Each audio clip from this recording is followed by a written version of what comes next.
I mean, some difficult. Keep it in. Keep it in. So we have had the literally best start to the first ever Manchester Masons podcast. What is the MLC first live recording video with the boss of Manchester himself, Mark Davis. Hello, Mark. Thank you very much for doing this with us. It's my pleasure. Well, I think it's my pleasure, but I'm not too sure about my future as an APGM after this. But let's see how we go on with it. I think you'll be right, Mark. You'll be right. So yeah. the reason we're doing this is we're going to be interviewing different Masons. We're going to go through the district team first. And we are going to be covering, hopefully, some people from the province as well. Covering different charities that we support as Manchester Masons, different events, and using this as a tool to promote charity events such as like the quiz night that the MLC will be doing. I know that's on delay, but we will get back to that.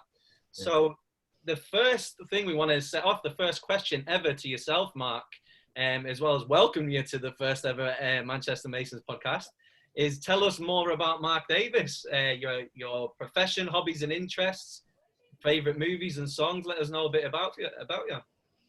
Okay, well, I'll start off with my wife. You know, the family. Married Yvonne 38 years ago. So yeah, it's a good effort. Good effort, yeah. 2 kids. Got Tom, who's serving overseas with the RAF at the minute. He's 32. He's got a partner, Kirsty, and our first granddaughter, Millie, who's 8-year-old. Got a daughter, Lucy, who with her partner, Mark. They've just had a young son, so they've got a grandson that's 3 months old. So, you know, it's a big change in life for her as well at the minute. She's obviously on maternity leave from Jimmy Choo. She works for the Jimmy Choo shoes at the Trafford Centre there at the minute. So as a family, you know, they always come first as they should do within Freemasonry.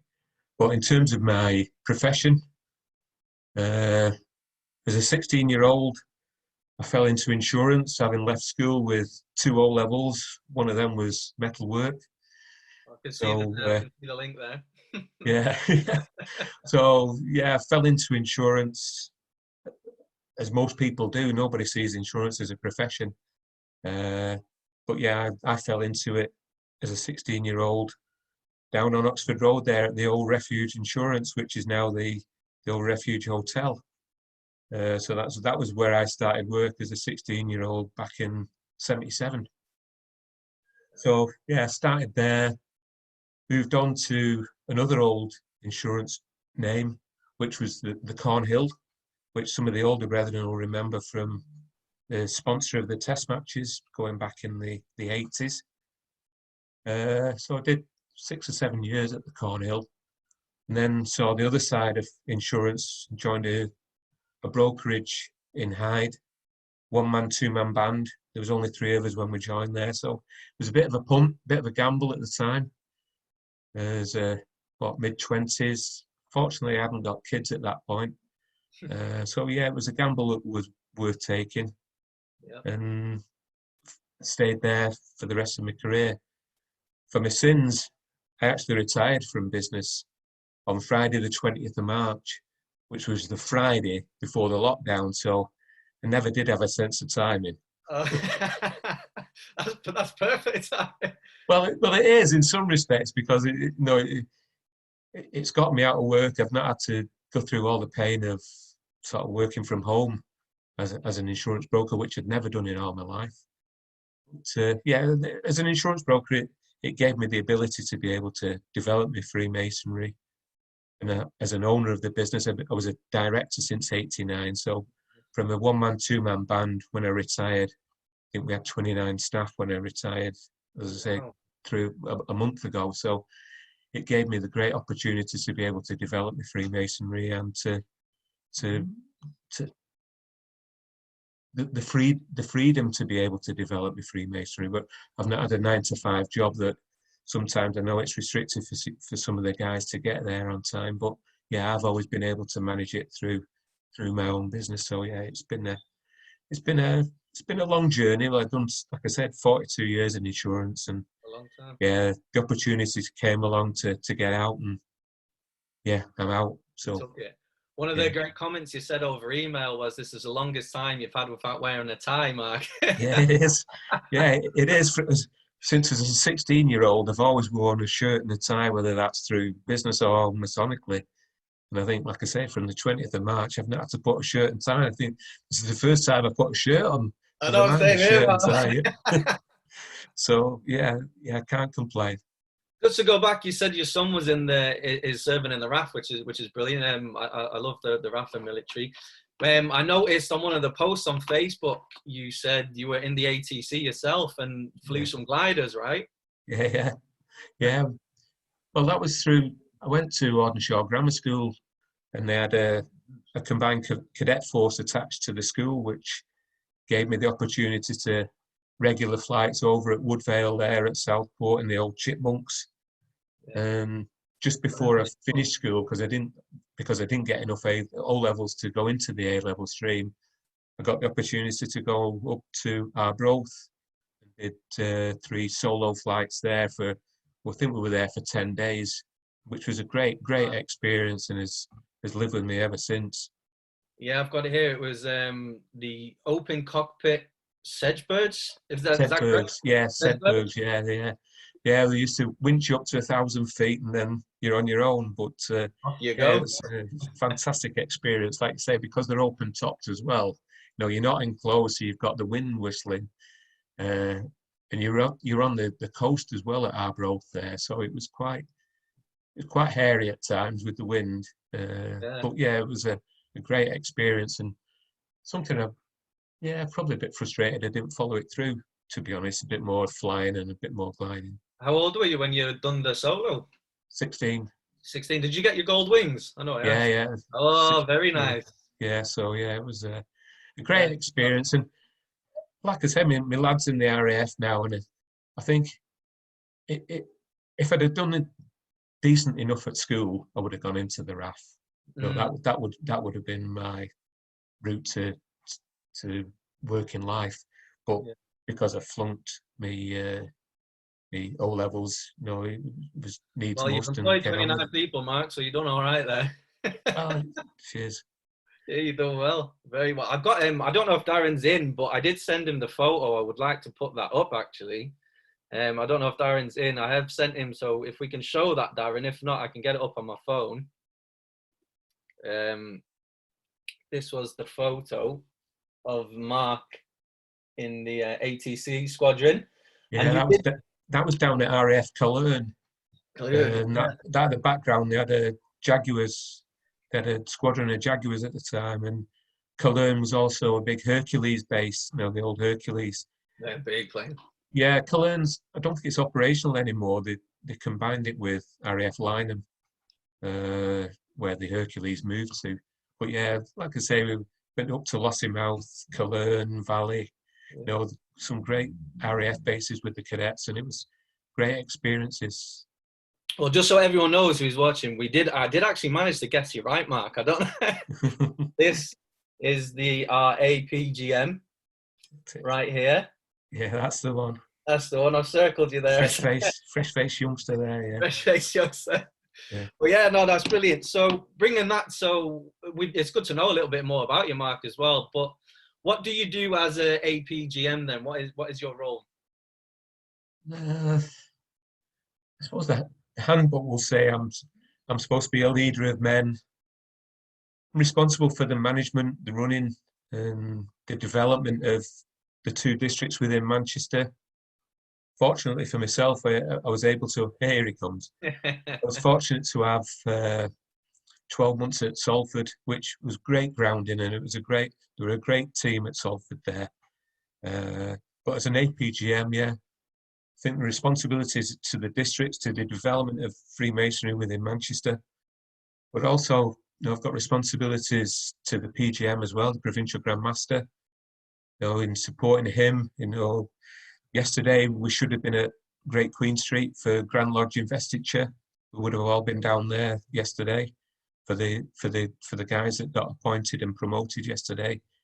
Supreme Grand Chapter today at Great Queen Street. So this would have been a fantastic 2 days for us. So yeah, we've really missed it. And if you've been following some of the guys on Twitter, you know, there's been some good banter knocking about on Twitter about Great Queen Street and some of the stuff that goes on there.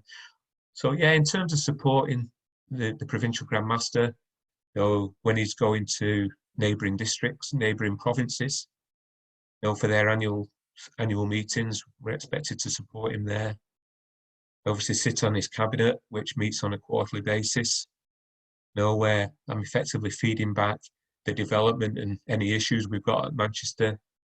And also we've got a big part to play in the honours system. You know, obviously once you get to provincial level, you know, I effectively make recommendations to the provincial Grand Master of appointments, promotions, and identify individuals that hopefully can make a real difference to the province going forward. And yeah, it's a big responsibility. As well as that, you've obviously got the regular, you know, 50th celebrations or celebrations within the district that I'm expected to attend and sometimes to administer as well. So yeah, it's a great role. No, it's a great opportunity. So what other roles in district did you do first? Did you do them all, or? Well, I came from a different route. No, I've hardly ever been involved in the district system because my involvement was very much built around the charitable side. My development was with the ELMC, and certainly from my perspective, the biggest negative about coming in as assistant provincial Grand Master was I had to give up all my ties with the ELMC. Now, before I came in an assistant provincial Grand Master, I sat on the ELMC board as a director for 9 years. I sat on the Committee of Benevolence, which administers applications for brethren and dependents who need assistance. And I sat on that committee for 20 years. For 7 of those years, I actually chaired it as well.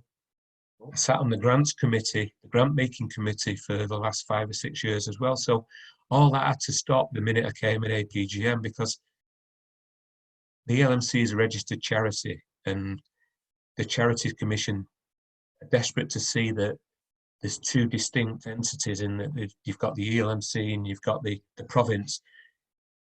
We can't demonstrate that they operate as one. They don't operate as one. They operate as 2 separate entities. And I think if we'd got people within the province sat on the ELMC board and directing the ELMC, I think we might have an issue with the Charity Commission. So that's the reason that, you know, I've had to give that side of it up. But the ELMC was a fantastic, my involvement with the ELMC was a fantastic opportunity, and it certainly gives you the opportunity to see the other side of Freemasonry, you know, the charitable side. And as I said before, you know, sitting on the Committee of Benevolence, you know, you can really see where you're making a difference. And I think that's probably my biggest frustration with Freemasonry at the minute, is that your average Freemason doesn't know how much the LMC and the MCF does in the wider context of not only for you know, just Freemasons themselves and the dependents, but the wider circles. And I suppose whenever you sit and listen to me, when I get the opportunity to speak at dinners, you know, I'll always take the opportunity to promote the charities and you know, just advertise the charities, because you know, we're seeing at the moment Freemasonry at its best. You know, as an APGM, I get regular updates as to what's happening, not only within the districts and the province, but throughout the UK. And there's some tremendous projects being developed out there with the assistance of Freemasonry. And I think, I think hopefully, you know, it'll give us a great opportunity when we do finally get back to some sort of normality to appeal to a wider audience. And I think that's probably my main aim at the minute. Yeah, I have got a note here because I knew you were involved with ELMC, but I didn't know how much. So if we could touch a little bit more about what ELMC does specifically later on, is that okay, Mark? That would be... By all means, yeah. So in terms of, I'd just like to ask who introduced you to Freemasonry and when did you join? When was that? Yeah, Freemasonry, I joined 31 years ago, 1st of February, 1989. Yeah, I was 27, I think, at the time, 27 to 28. 2 years before I was born, Mark, but there you go. Yeah, well, but I'd grown up with Freemasonry. My father's an East Lancs Freemasonry, and my wife's father is also an active East Lancs Freemason. So it'd been a big part of our lives, and it was just a natural progression to knock on my dad's door and say, "Yeah, I'm ready now." And luckily, he took me to St. Thomas. But yeah, it was. Freemasonry's always been part of my life, even before I joined. You know, through the social events, I can remember going back to sort of ladies' evenings, my father's ladies' evening as a teenager. So yeah, it's always been a part of my life, and it's just been a natural progression, really. It was your father then who's yeah oh, very much so, and I think Freemasonry has brought me and my father closer together. You know, it's because I'd probably out with him on a regular basis, and I'd probably see more of him through Freemasonry than I do through sort of family life. And it's it's been a great vehicle to develop our own relationship as well. No, it's lovely. It's great. It's great to hear more about how you've come through the ranks as such. There, to be honest, Mark. Yeah. But in terms of, as we know, we found out you've been involved in Masonry for quite some time. The question that I'd like to ask and put forward is, what has kept you engaged with Masonry for that amount of years? Yeah, I suppose the family connection has obviously kept me involved, but from an early, excuse the dog whinging in the background there. From a family perspective, and as an individual, if I ever thought when I joined Freemasonry I would be an assistant provincial Grand Master, I would never in a million years thought that. But Freemasonry has given me the platform to develop as an individual, to develop as a person, and I think that more than anything has kept me involved with Freemasonry. But by my involvement in other things, I'm a big believer that the more you put into something, the more you're going to get out of it. And I think I've always taken whatever opportunity came along through Freemasonry. I've always taken the opportunity to pick up that baton and run with it. And like you say, through the charitable side of it, through the LMC, it also got me involved in a committee working down at the MCF down at Great Queen Street. So I used to go down there on a quarterly basis. So again, you start to see the wider activities of Freemasonry. I've been very fortunate. I've been in the right place at the right time. It's a bit like the old, is it Gary Player? Hard as well, by the sounds of it, Mark. It goes back to the old Gary Player. It's, the harder I practice, the luckier I get. It's but from that perspective,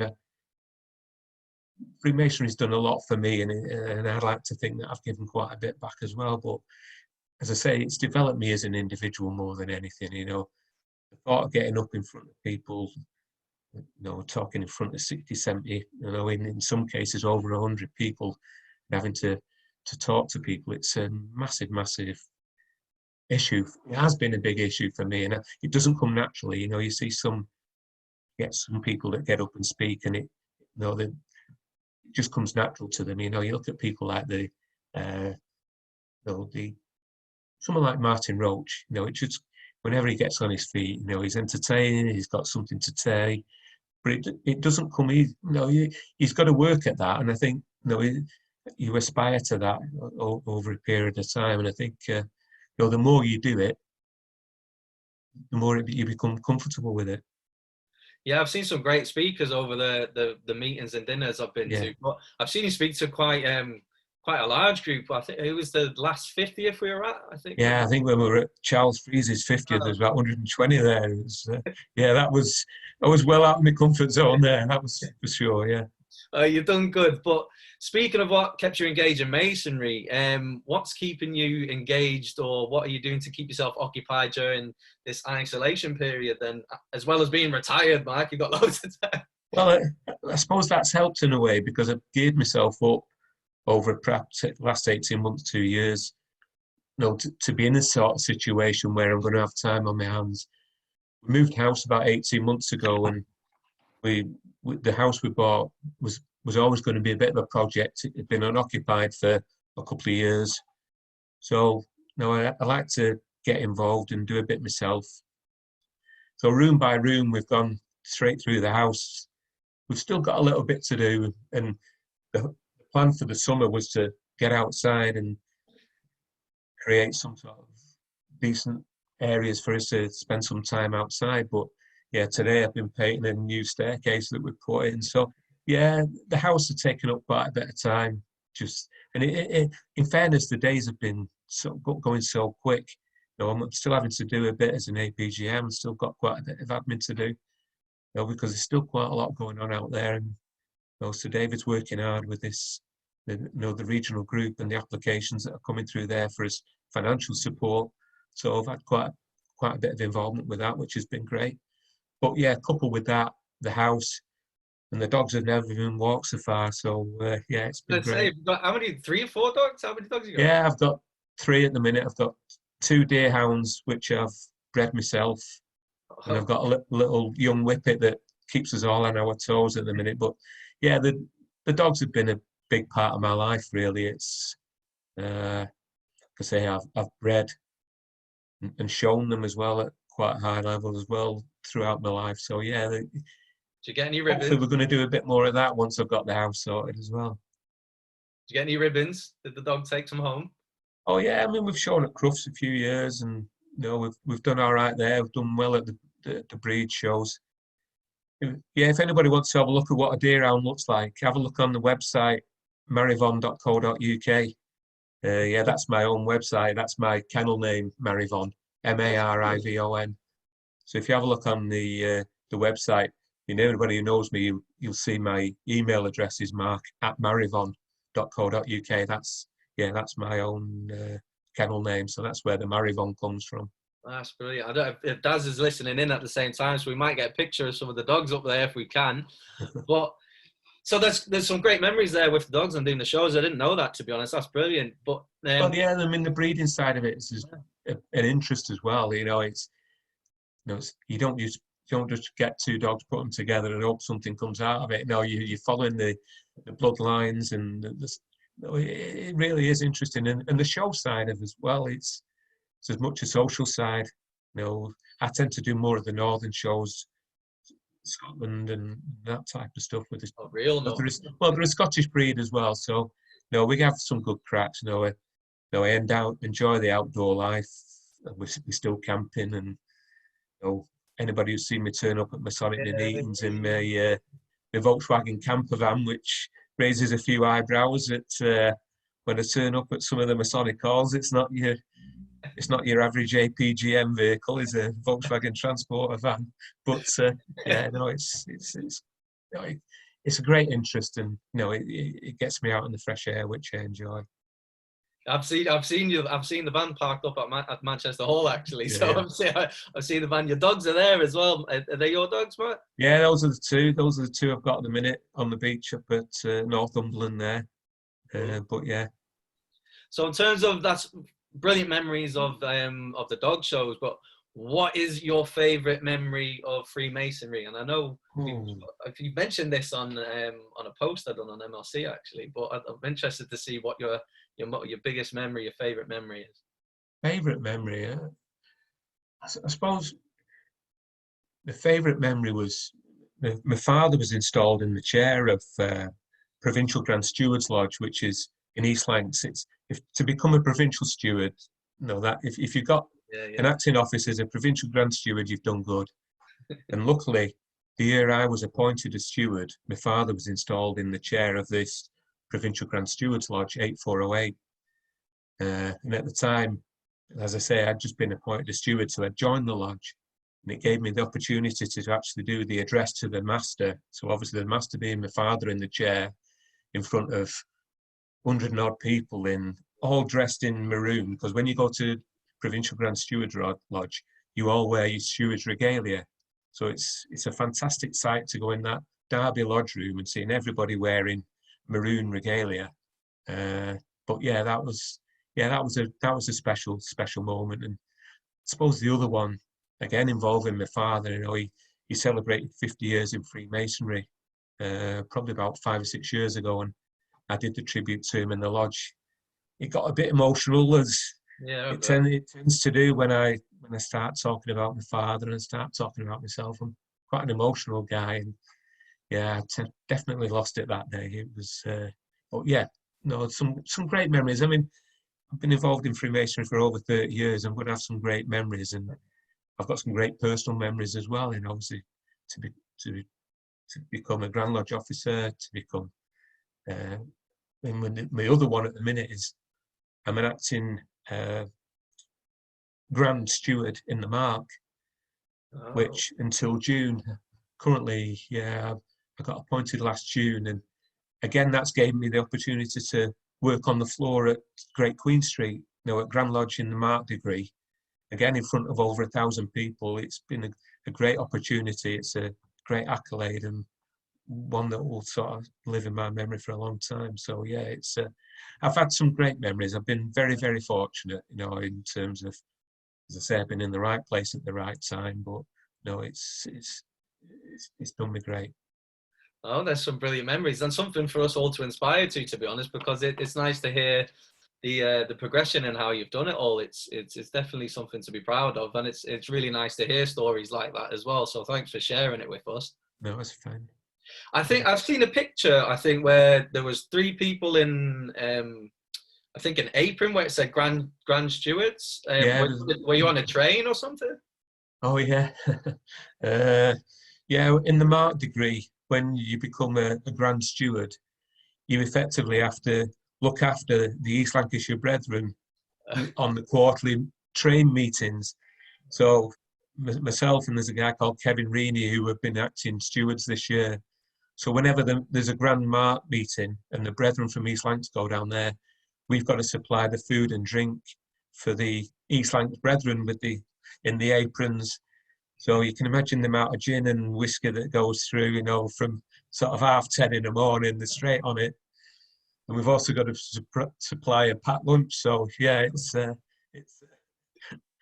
good one. Yeah, it is. It's all part of the experience, but anybody gets the opportunity to go down, and hopefully at some point you guys will join the Mark degree and you'll come down and there it is.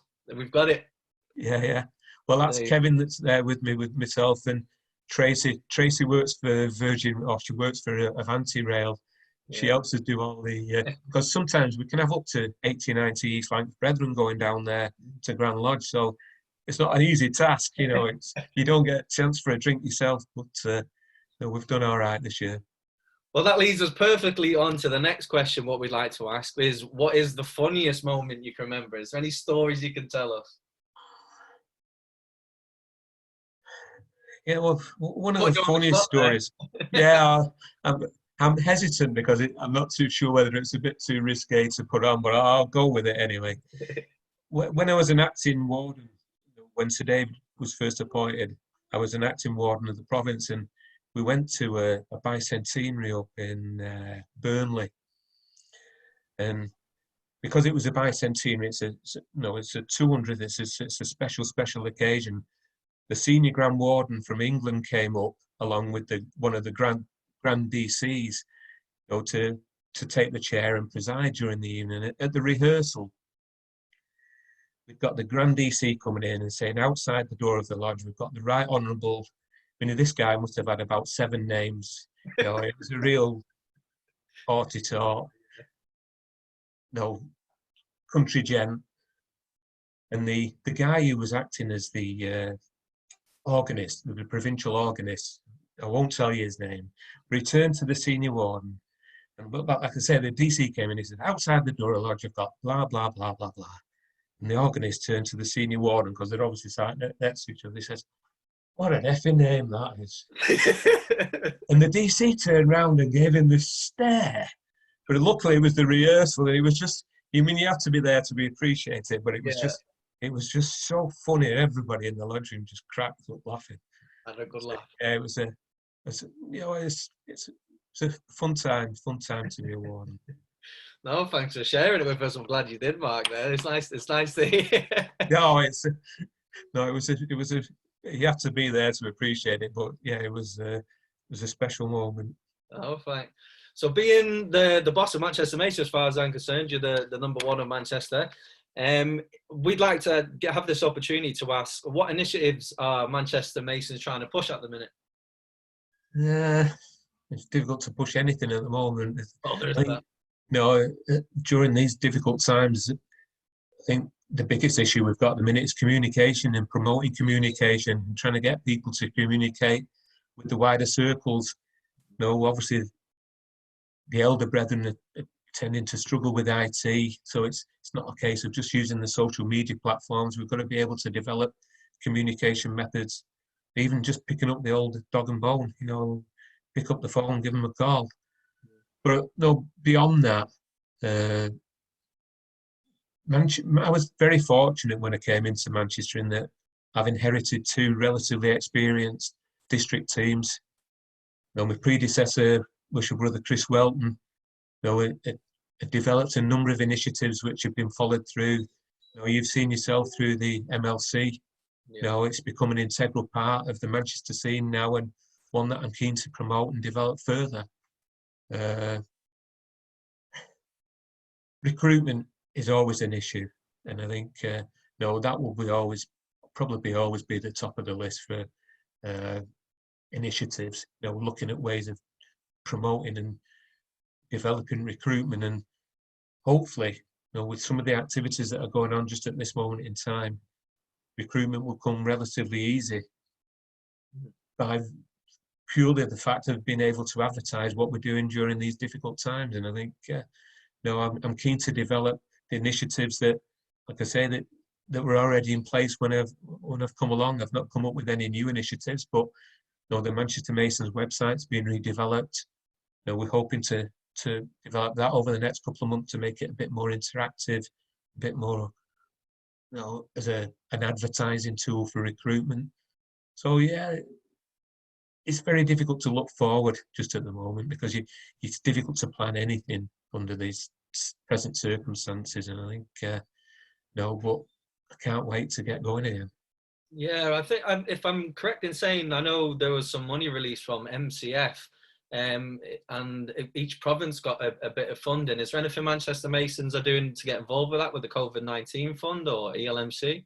Yeah, through the districts at the moment, we've made two recent donations. One to the ELMC COVID-19 fund, which is going to support applications, and hopefully, you know, depending on where the applications come from and where the needs come from, the local hospices. You know, we do quite a bit of work with St Anne's Hospice, jointly between us, Salford, and some of the West Lancs guys as well.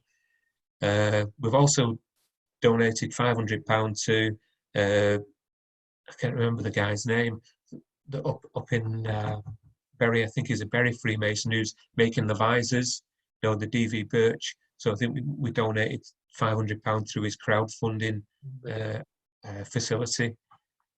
But going back to your original question, the northern region has been given upwards of 100k from the MCF, and Sir David is chairing all the local APGMs, a committee, which is looking for applications. So if any guys out there know of any charity that's or worthy cause that would be worthy of financial support, don't hesitate to get involved with the charity stewards, both Steve Thompson and Tony Stevenson, because you know, we can make an application through this Northern Regional Fund. Upwards, like I say, there's 100k there for us to utilise throughout the Northern region. So yeah, let's get out there and utilise it. Yeah, no, some really good initiatives. I've seen the email. I was very impressed with what was going on there. So it was nice to see from a member's point of view.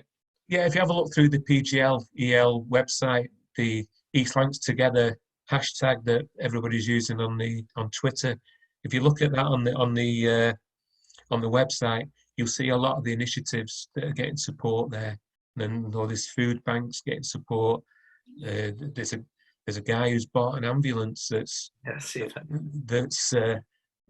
got some support from the ELMC as well. But I suppose the reason we supported the ELMC COVID-19 fund was that because there was limited applications coming through Manchester, we wanted to be seen to be doing something.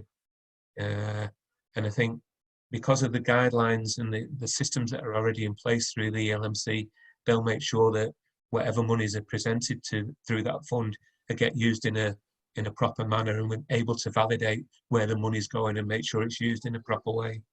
Am I correct in saying if we donate £5 at the minute, it's going to be matched by something? Am I correct? Yeah, that's if there's a number of ways of making donations at the minute. If you make your donation through the MCF, there's a match funding scheme through the MCF. I think you can do it via text, or you can do it via the relief chest, which is the MCF's own, it's like Just Giving page. But yeah, any monies that the brethren donate through there is getting match funded via the MCF as well. So yeah, hopefully the wider causes are getting support as well. Yeah, definitely. I thought it'd be worth going on the initiatives. I know, thank you for supporting Manchester Level Club. We're proud to be MLC members. And one of the things we are pushing at the minute is the learning sessions. I know we spoke about it earlier. Yeah. The learning sessions will be led by worshipful brother Philip Titterton, who I know he hates this, but he's like the Wikipedia of Freemasonry as far as I'm concerned. He is for me as well, mate. Don't worry about it. We're all still learning. I know he's an absolute gent. Well, one thing that Brother Paul brought forward is about using Zoom and the Zoom meetings for the learning sessions. And Haitin Patel has let us, thankfully, Haitin, thanks very much for giving us access to their corporate Zoom sessions so we can all join in and do some learning sessions. Daz will play a video in a second, but the first learning session, which will be going live, which Paul and Haitin will be doing, is on the 5th of May. It's to be confirmed what the sessions will be, but as far as I'm aware, it'll be the first degree tracing board. I don't know if you've seen this video yet, Mark, but if Darren can play that for the brethren to see, that'll be great.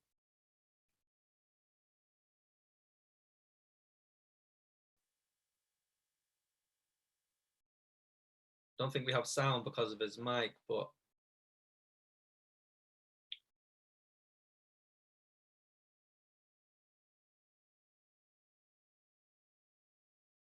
so that's Manchester Level Club learning sessions, which are absolutely fantastic. I've been to many before. Worship Brother Titterton is fantastic teacher.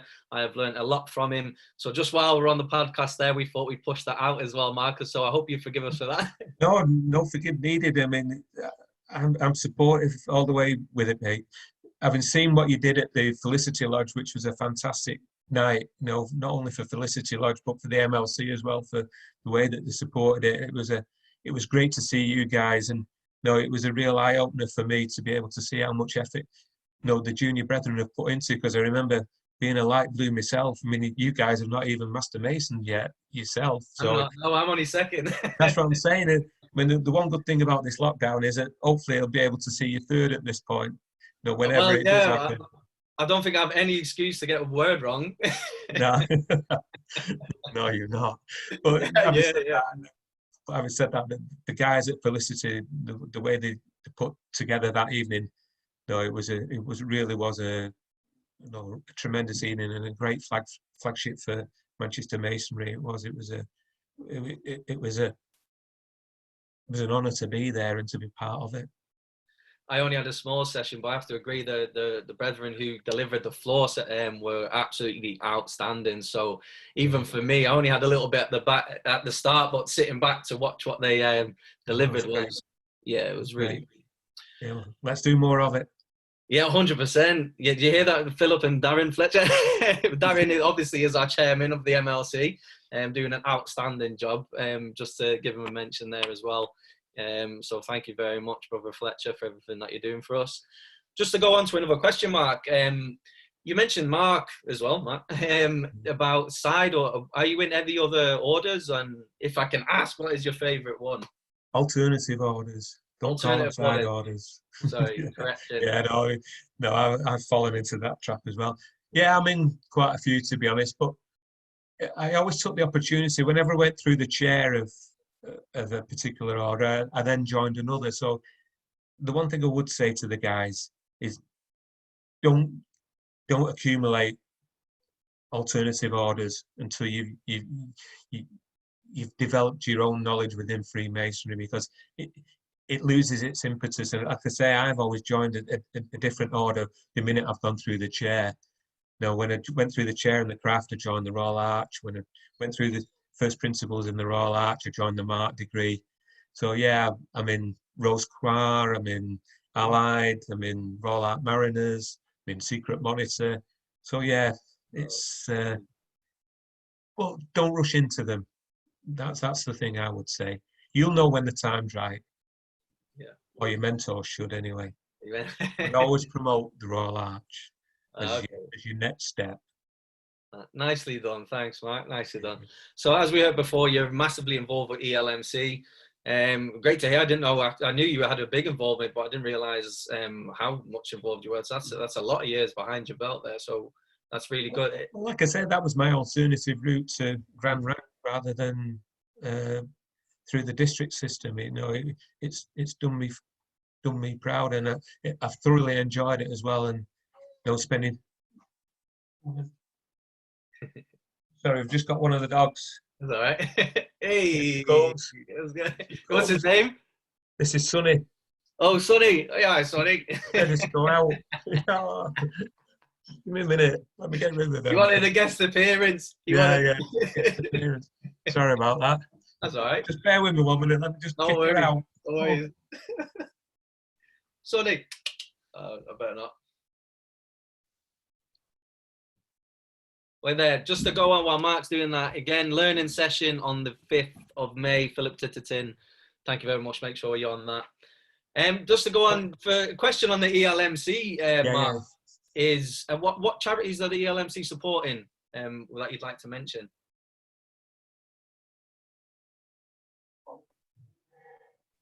The ELMC as a grant-making committee, which is able to receive applications for any causes within East Lancashire, charities, whatever. You know, we've supported disabled riding schools. We've supported. There's a whole host, and I think that's one thing I would like to get across to the guys at the minute. Is if there's an opportunity within your own lodge, you know, for if you've got a spare evening once in a year, make sure that you get one of the ELMC guys to come and talk to you about the charity, because it's all right us coming to you guys asking for regular financial support, but the biggest frustration is nobody knows where the hell it's going. So get the ELMC guys. There's a number of speakers there that come and do a presentation, maybe 20-25 minutes in the lodge room. Be amazed how many of the senior Freemasons will learn about it as well, and what it can do for you. You know, it's not only the community that it supports, it also supports, it touches probably on an annual basis, probably touches between 600 and 700 people within East Lancashire that have got a Freemasonry connection, because they look after the widows of closed lodges. We've got a number of brethren that they support. They've got, I think we've got between 60 and 70 young people. There's a young people's committee that part of the ELMC that basically organise trips, and provide support for the youngsters that have, if they're receiving support from the MCF, they're enabled to go on the outings. We probably do about 5 or 6 outings throughout the year through the ELMC. They'll go to Blackpool Pleasure Beach, or they'll go to Alton Towers, or they'll do a pantomime at Christmas and a all-you-can-eat buffet afterwards. But no, that's the sort of work that the ELMC is doing all the time, and I suspect there's very few people, or there's a number of people that won't know that that's the sort of activities that are going out through the subcommittees, because these young people, the outings that are done through that, we'll also give financial support if there's one of the individuals, if he's going to university or he needs a laptop or just an item of equipment. So there's all sorts of support coming through the ELMC that your average Freemason is not aware of. And it's, like I say, when we're touching 600 or 700 individuals financially during the course of the year, that's a big old representation. I mean, the beneficiaries have an annual holiday where there's usually between about 60 or 70 beneficiaries will go to St Anne's Clifton Park Hotel, which I think they were due to go to at the end of May this year. Obviously, I don't think that's going to happen for obvious reasons. But every year, we take between 60 and 70 beneficiaries who wouldn't get the opportunity to have any time away from the home without the support of the ELMC. So it's... To be honest, I know a little bit about ELMC, and I've had to speak, but I wasn't aware of that. And just because of the work I do, it's actually really nice to hear that. So, yeah, no, thank you for sharing that. Yeah, I'd encourage all the guys to follow the ELMC website. There's regular updates there. If you want to know where your money's going, how it's being spent, there's some great heartwarming stories there. And particularly when you see some of the activities that are going on at our own sort of sheltered accommodation there up at Hewlett Court at Ramsbottom. Again, if you get, I think you should have an MLC day out up at Hewlett Court. Just have a look around there, because that's gone through quite a lot of refurbishment over the last sort of 6 or 7 months. It really is you should be proud as a Freemason to be part of something what they've created at Hewlett Court. It really is a fantastic facility. Yeah, one of the things the MLC committee are putting forward is we're going to do a day or 2 days a year volunteering at a charity. So that might be one thing that we can put forward for us all to go down. That would be great. Just in terms of that, it's lovely to hear that, and it's lovely to support with supporting young people through ELMC. In terms of what bit of advice do you have for newly initiated or younger brethren? What advice would you give to us? One, myself, because as you know, I'm not even a third yet. Like I said earlier on, Freemasonry is one of those things you can do 7 days a week if you wanted to do it. But it's finding the level that suits you. But as I said before, you'll get out of it what you put into it. It's also, don't rush into things. Like I say, talked about the alternative order. I see many people come into Freemasonry and they'll join half a dozen orders, and then they're gone within sort of 12, 18 months. It just becomes too big and they don't understand it. So take your time. Make sure you speak to your own individual mentors before you make decisions. But no, enjoy it. And the one thing I would say is get out and visit. You've seen it yourself. You're up at New Mills there. Get out to these outposts. Yeah. New Mills, Glossop, you name it. You get out there. Yeah. Even within our own province, we've got some fantastic halls up the valleys. You get the chance to go up to Padiham and what else we're talking. Even Bury, Bolton. Bolton's a fantastic facility. It's a great hall. Architecturally, you'd be amazed. So get out and experience other lodges and other halls. Yeah, definitely, I can second that, because in terms of a different lodge, it's ran completely different. It's it's a lovely experience. So that's definitely a good bit of advice, and I'd second that only because I've been visiting myself. But in terms of anyone else, have you got a message or any words of encouragement for us brethren during this time of isolation? It's quite a... In terms of encouragement, the only encouragement I give you is to communicate, spend time with each other, pick up the phone, make sure that the elder brethren are looked after. But in terms of encouragement, when you see the stuff that's going on in social media, that to me is encouragement enough, to be able to see that we're being able to make a difference. And as I said earlier on, I think once we've come out of all this, hopefully Freemasonry will be in a far better place to be able to demonstrate to potential candidates, this is what we're about, this is what we've done, this is what we've achieved, this is where we've done. So yeah, let's get out there and let's be positive about it. It's very easy to be negative just at the minute, but there's so many positive things going on out there, and I'm keen to make sure that's promoted in a way that Freemasonry gains from. Perfectly said. And the last question we have for you, Mark, is there anything else you'd like to add, or is there anything else you'd like to say to us? No, obviously to the MLC, as I said earlier on, I know it's been a great, it's become an integral part of the Manchester district now, and it's great to see it growing, with initiatives just like this. It's the future, regardless of some of us IT technophobes, social media and some of the platforms that you're utilising at the minute is going to be the future for recruitment. So yeah, again, be positive with it. And we're not sat up there in our ivory towers. We're all available. We're all accessible. Don't be afraid to, if you've got ideas and you want to share some of these ideas, don't be afraid to share it with myself or the chairman or the district committees. Get out there and be part of it.